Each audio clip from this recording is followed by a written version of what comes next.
The air inside the Cathedral of Bone was thick with scent of lilies and cold, unyielding iron. High Alpha Silas stood at the altar, his broad shoulders drained the ceremonial furs of a king, his silver eyes fixed on the massive oak doors. Everyone in the 7 territories had gathered witness this union. It was supposed to be the healing of a blood feud, a marriage between the Iron Blood and the Crescent Moon. But as Elena walked down the aisle, her white lace veil fluttering like the wings of a trapped bird, the silence in the room wasn't holy. It was judgmental. Elena, the cursed princess of the Crescent Moon, was walking toward a man who hadn't looked at her once in the 3 months of their engagement. She reached the altar, her breath hitching as she looked up at Silas. Her fingers, trembling slightly, reached out to touch his hand, a gesture required by the bonding rite. But Silas did not take her hand. Instead, he stepped back, the movement as sharp and cold as a winter gale. "Stop!" His voice echoed through the cathedral, deep and resonant, vibrating in the marrow of every wolf present. He didn't look at her, he looked at the High Council sitting in the front pews. "This marriage is a farce. I will not tether my bloodline to a woman whose wolf has never spoken. I will not give my people a queen who is defective." The word defective hit Elena harder than a physical blow. A wave of whispers erupted behind her, sharp as knives, cutting through the dignity she had spent a lifetime building. She saw the smirk on Lady Isabella's face. The woman Silas had actually wanted. She saw the disappointment in her father's eyes. "Silas," Elena whispered, her voice fragile but steady. "The moon has already chosen. You cannot defy the blood." Silas finally turned his gaze toward her. His eyes were not filled with hatred, but with something worse, indifference. Total, freezing indifference. "The moon chose a mate for a king. Elena, you are barely a wolf. I hereby invoke the right of severance. Before the gods and the pack, you are released. You are nameless. Nothing to me." He reached out, and with a brutal, swift movement, he tore the ceremonial crescent pendant from her neck, the symbol of her royal status. The silver chain snapped, drawing a thin line of red blood across her throat. Elena did not cry. She stood satisfiedly still, her chin level, her dark eyes staring directly into his silver ones. The blood on her neck felt hot, but her heart was turning to stone. "You think power is in the howl, Silas," she said, her voice dropping to a register that made the torches on the walls flicker and dim. "But the quietest storms are the ones that tear the world apart. You want a queen of strength. You've just cast her into the dark." She turned on her heel, her white dress dragging through the dust of the floor. She didn't run. She walked out of the cathedral with a silence so profound it felt like the very earth was holding its breath. Silas stood at the altar, the broken pendant clutched in his fist. He had won. He was free. But as the heavy oak doors slammed shut behind her, his wolf, the savage beast that had ruled his soul for a century, suddenly let out a sound it had never made before. It wasn't a roar it was a long, desperate, agonizing whine that made Silas's knees buckle for a split second. The frost began to creep up his fingers, more aggressive than ever. He had rejected her at the altar, but the darkness was just beginning to settle into his bones. Rejection was a hollow celebration. Silver goblets were filled with the finest mead, and the tables groaned under the weight of roasted meats. Yet the great hall felt colder than a mountain tomb. Silas sat on his high throne, his face a mask of iron, but beneath the surface, his world was fracturing. Every time he closed his eyes, he didn't see Lady Isabella or his cheering general. He saw the thin line of blood on Elena's neck. He felt the phantom weight of the pendant he had torn away, the silver cold against his palm like a dying star. His wolf, usually a source of unyielding strength, had retreated to the darkest corner of his mind. It lay there silent and broken, refusing to answer his calls. Silas tried to eat, but the food tasted like ash. He tried to speak, but the words felt like lead in his throat. "You did the right thing, Silas," Lady Isabella whispered, leaning into his side, a scented, heavy jasmine cloying and suffocating. "A weak queen would have been the death of us all. Now, we can truly build an empire." Silas didn't answer. He looked at his hand, the hand that had rejected Elena. The frost was no longer just a light dusting on his knuckles, it was a thick, jagged crust of ice that refused to melt even near the roaring hearth.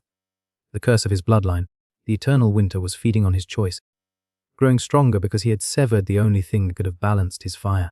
Meanwhile, Elena did not go to the southern borders as expected. She did not flee in shame. She walked into the heart of the Black Forest, a place where even the bravest alpha dared not tread at night. Her white wedding dress was shredded by thorns, stared with the dark mud of the ancient woods. But she did not feel the cold. She found a secluded clearing near the Whispering Falls, where the water ran black as ink. Elena sat on a moss-covered stone, her fingers tracing the wound on her neck. "They called me defective," she whispered, her voice mingling with the roar of the waterfall. "Because I did not howl like them. Because I did not howl like them." She closed her eyes, and for the first time in her life, she stopped trying to find the wolf inside. She stopped reaching for the roar.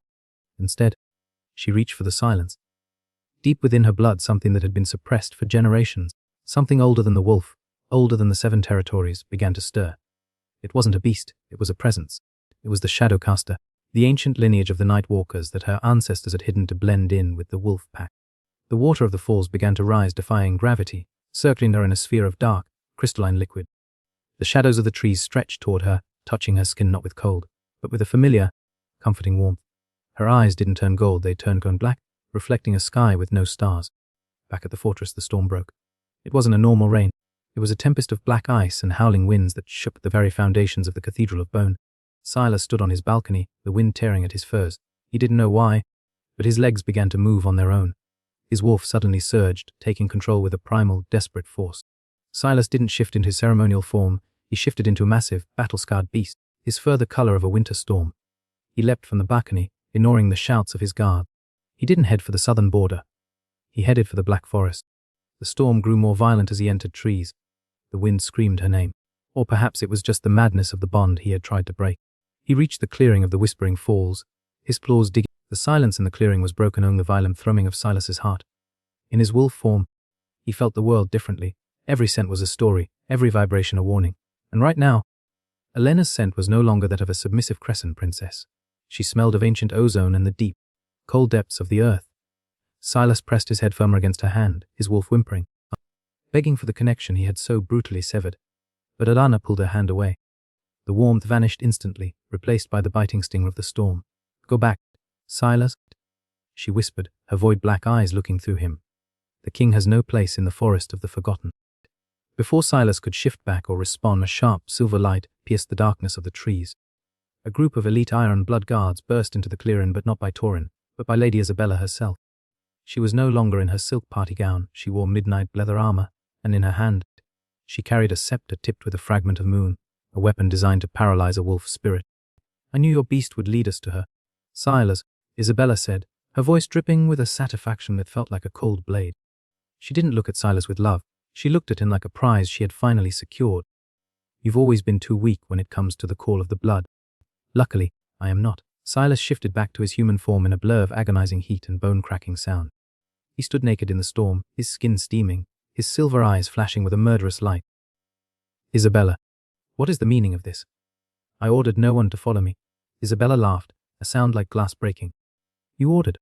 "Silas, you've been breathing the incense I've burned in your chambers for 3 months. You've been seeing exactly what I wanted you to see.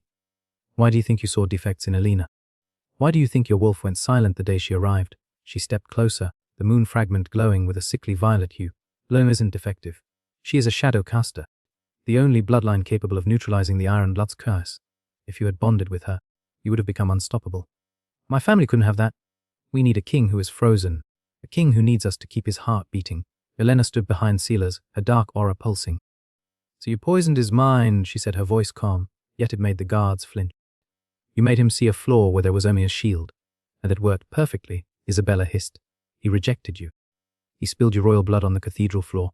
The bond is broken, and now, the shadow caster must be extinguished before she fully awakens." Isabella raised her scepter, and the violet light lashed out like a whip, aiming for Elena's throat. But Silas moved faster. He didn't use his claws, he used his own body. He threw himself in front of the blast, the magical energy searing into his chest, smelling of burnt flesh. He fell to his knees, gasping, the frost on his skin turning into a black, necrotic ice. "Elena, run." "No one is running." "Silas," Elena said. She didn't sound afraid. She sounded ancient. She stepped past the fallen king, her bare feet leaves no prints on the muddy ground. As she approached Isabella, the very shadows of the elite guards began to detach themselves from the floor. The guards screamed as their own shadows rose up, wrapping around their throats like nooses of pure darkness. Isabella's eyes widened in terror. You haven't been initiated! You shouldn't have this much power!" "I didn't need an initiation," Elena said, her hair swirling in the wind like ink in water. "I only needed a heartbreak. You wanted a queen of strength. Here she is." With a flick of her wrist, the shadows slammed the guards into the trees. But Isabella, desperate, crushed the moon fragment in her hand. A massive explosion of lunar energy erupted, blinding everyone. When the light faded, Isabella was gone, leaving only the scent of jasmine and burnt silver. Silas lay on the ground, quiet as if the trees themselves were mourning the fallen king. Silas lay in the mud, his skin no longer pale but a translucent sickly blue. The necrotic ice fueled by Isabella's lunar poison had reached his throat, stilled his pulse, and turned his powerful lungs into frozen stone. Elena looked down at him. In the eyes of the law, he was her tormentor. He was the man who had stripped her of her name and her dignity before the gods. But the shadow caster within her saw something else. She saw the threads of a soul that had been manipulated. A wolf that was dying of a broken heart and wound. They told me the shadows were a curse, Elena whispered, her voice vibrating with a frequency that made the very air shimmer. They told me to hide the dark, to pray for the light of the wolf. She stood up, her bare feet lifting off the ground as a pillar of pure, liquid shadow erupted from the earth beneath her. The white lace of her shredded wedding dress began to burn away, replaced not by fabric but by a gown woven from the void itself, shimmering with the cold radiance of 1,000 dead stars. But the light only reveals, she declared, her voice echoing like thunder across the 7 territories. The darkness reclaims. Elena reached into the air and grabbed the space between dimensions. With a violent tear, she opened a rift to the shadow realm. A torrent of ancient energy flooded the clearing, smelling of deep earth and eternal night. She didn't use this power to destroy, she channeled it into Silas. She pressed her palms against his frozen chest. The moment of contact sent a shockwave through the forest that flattened every tree within a mile. Wake up. King of Iron, she commanded. The debt is not yet paid. The black necrotic ice on Silas's body didn't just melt, it shattered. The shadows poured into his veins, hunting down Isabella's poison like wolves chasing a wounded deer. Silas's heart, which had stopped for full minutes, let out a single, deafening thud that sounded like a war drum. His eyes snapped open. They were no longer silver.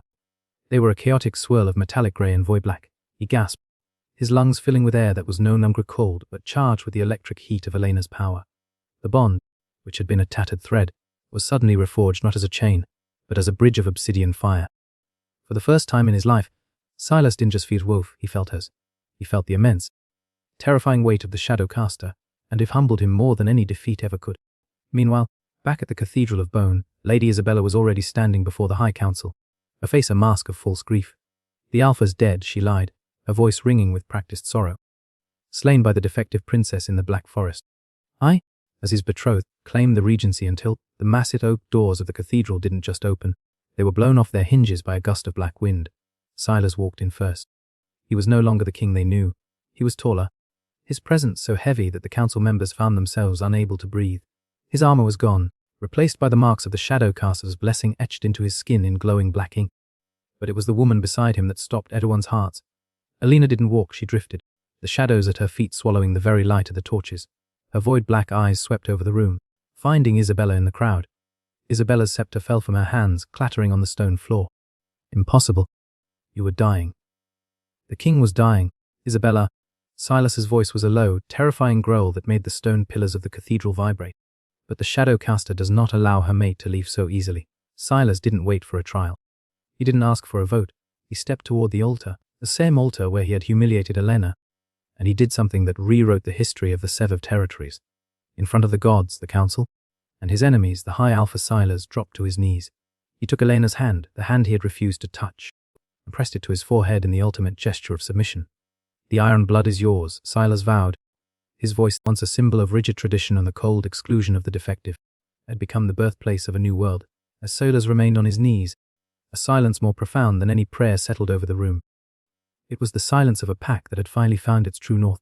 Elena looked down at the king, her void black eyes slowly softening to the warm, deep brown of the woman he had first met. She didn't pull her hand away this time. Instead, she placed her other hand over his, the black ink of her shadow caster marks glowing with a soft, protective light. Rise, Silas, she said, her voice echoing with a kindness that felt more powerful than her shadows. A king of iron may rule by fear, but a king of shadows rules by truth. And the truth is, we are no longer what they made us. As Silas stood, he turned his gaze toward Isabella. The woman who had poisoned his mind was now cowering against the altar, her face pale, her hands trembling as she tried to reach for the shattered moon fragment. The northern laws are simple for treason. Isabella, Silas said, his voice cold but no longer frozen by the curse. But for what you did to the shadow caster, for the 3 months of darkness you forced into my soul, the law is not enough. Elena stepped forward, the shadows at her feet rising like dark silk. You wanted a king who was frozen. Isabella. You wanted a kingdom that lived in fear of the cold. Since you love the frost so much, you shall become it. Elena didn't strike her. She simply breathed. A breath of pure, absolute zero shadow mist hit Isabella. In an instant, the Lady of the Eastern Fangs was encased in a pillar of black ice, not the necrotic ice of a curse, but a crystalline prison of eternal darkness. She wasn't dead, she was preserved, her face forever frozen in a mask of terror, a living monument of warning to anyone who dared manipulate the bond. Take her to the lowest dungeon. Silas ordered the guards. Let her be the only thing that remains frozen in this kingdom. In the months that followed, the 7 territories underwent a transformation that the histories would call the Obsidian Spring. The Black Forest no longer claimed the lives of those who entered. It became a place of healing, its dark waters curing the sicknesses that the sun could not touch. Silas and Elena ruled not from the high pews of the cathedral, but from the heart of the pack. The eternal winter of Silas's bloodline was finally balanced. He was no longer a king of ice.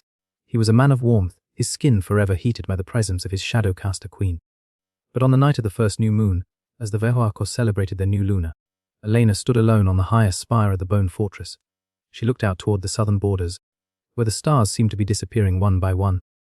She reached into her pocket and pulled out the broken silver pendant Silas had torn from her neck on their listening from tonight. Does the darkness frighten you, or do you find comfort in its embrace? Tell me in the comments, what was the moment that made your blood run cold? If you believe that even the deepest shadows can hold the greatest light, hit that like button and join the pack by subscribing. Our journey is far from over. Somewhere in the southern wastes, a new threat is rising, and the shadow caster will soon face